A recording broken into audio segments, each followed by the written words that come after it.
How you doing? My name is Jamie Ray Johnson. I'm going to discuss soft footing on a gearbox today to you. When I mean soft foot, I mean that the parallelism of the base of the gearbox and the base that the gearbox goes on are not parallel or yet perpendicular to one another. Soft foot is kind of a vague term. It pretty much means that, for instance, you can have a box that's parallel to parallel, but in the corner is 10 thousandths high.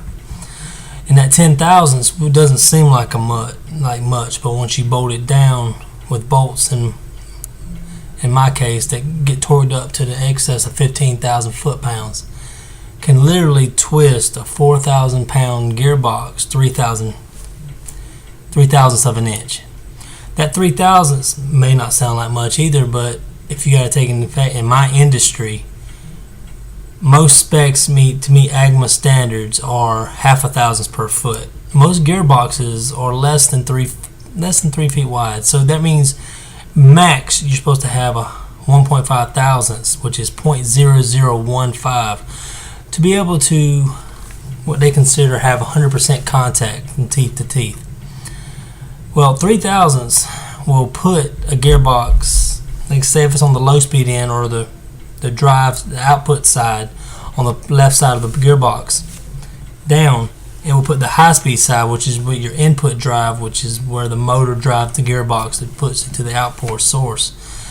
That will put it where you probably have 60 to 70% contact, which will run for a pretty good while. The problem with the situation is that 60 or 70% is running what's supposed to be 100%. So you can almost guarantee that the lifespan of that gearbox on that end of the box is going to be detracted by 40%. What does that mean? That means that the life of a gearbox is the performance and maintenance that goes into it.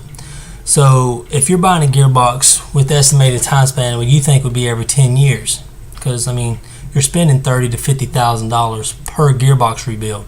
So you want to get your maximum profit and maximum performance out of the gearbox that you're working on. So let's say here, so you say you're planning for every 10 years, you take 40% off that, you're looking at 6 years.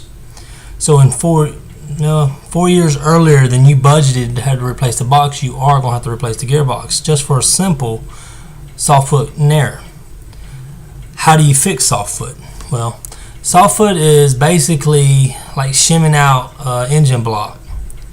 You take these U-shaped shims that vary from a 0.5 thousandth, which is 0.005 or 0.0005, excuse me, to 15 thousandths, which is 0.015 thick.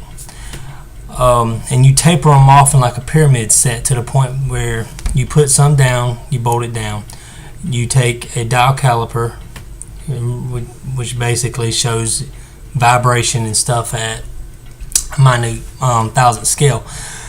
You take that, you tighten it down, you take a filler gauge, which is basically a shim but portable. It tells you exactly how much gap you have between the base and the gearbox. You take that, okay, and you say, well, I'm 2 thousandths out. You take it out, put 2,000 down, you hook it up to the drive source, and you do a vibration test. If the vibration shows that it's running smooth, it's parallel. If it doesn't show, if the vibration test shows that there is a knocking sound, your gearbox is not quite where it's supposed to be.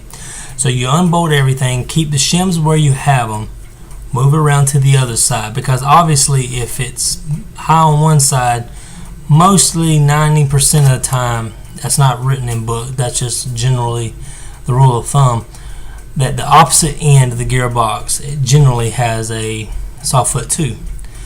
And the reason for that is simple. That let's just say you have 6 bolts on a gearbox, one on each end on both sides, and you got ones in the middle. Well, if the one on this end is pulled high and you bolt it down, the potential and kinetic energy in that gearbox is going to be flipped to the opposite corner. The opposite corner is eventually, by default, you're yanking on it to push the other side down, creating soft foot on the opposite end of the gearbox.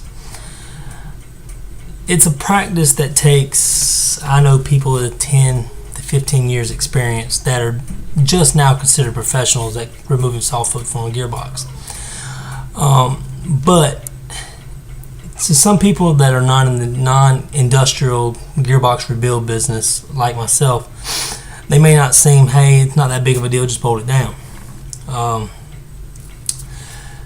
And I just try to do my best to prove that it is more than just a minute thing, because I personally just had to get from a paper mill there in Macon called Graphic Packaging just for that particular reason. Something that would took 2-3 hours worth of work, maybe let's say budgeted $100 an hour, $300 to do, just cost that paper mill about $20,000. Like they say, relevance is in the eye of the beholder. All right, thank you very much.